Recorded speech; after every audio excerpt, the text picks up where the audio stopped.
we're out of the tunnel. If you're looking for a parking spot for the Canyon Overlook Trail but couldn't find one at the first lot, there's a second parking lot coming up on the left.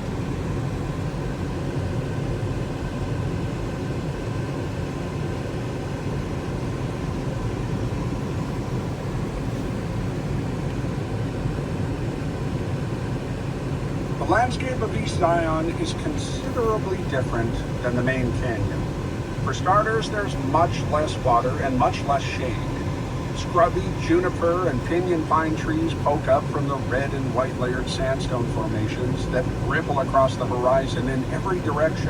In fact, there's so much rock here that you'll often be hard-pressed to find soil.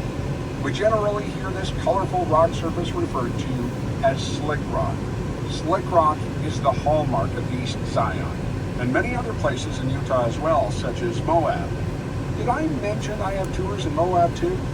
But what is slick rock? If you look it up in the dictionary or even on Google, you won't find a very detailed definition. Is it really as slippery as the name suggests? Well, that depends on who you ask. The name actually comes from early cowboys and ranchers whose horses had a hard time finding footing in their iron horseshoes. Regular hikers, in contrast, probably won't find the walking very treacherous, though it is certainly sandier in places, so you'll want to wear shoes with grippy soles, that's for sure.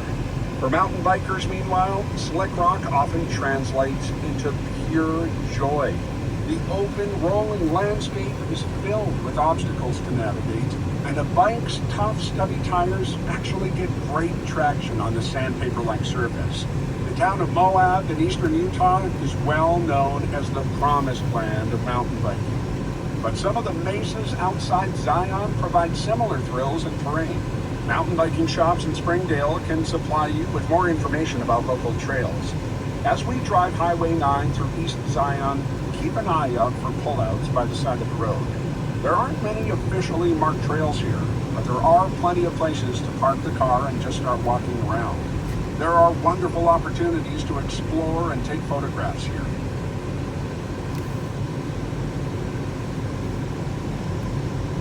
Now, I'm not very good at being able to tell how much exploring around by foot we've done so far.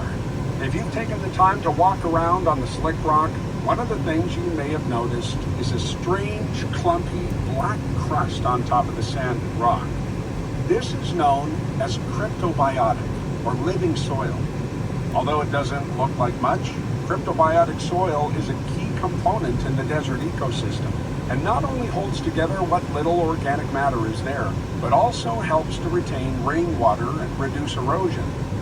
The main component of this unique soil is cyanobacteria, or blue-green algae, which is one of the oldest life forms on Earth. When it's dry, which is to say most of the time around here, cyanobacteria are dormant. However, when it rains, the bacteria become active, gluing together particles of sand and creating a perfect environment for lichens, mosses, and other microorganisms to grow. Unfortunately, this special living soil is extremely fragile. It can take hundreds of years to develop, but all that perseverance can be undone in a single footstep. When you're out exploring, make sure you stay on the rock whenever possible, and avoid walking in places where the lumpy black crust is present.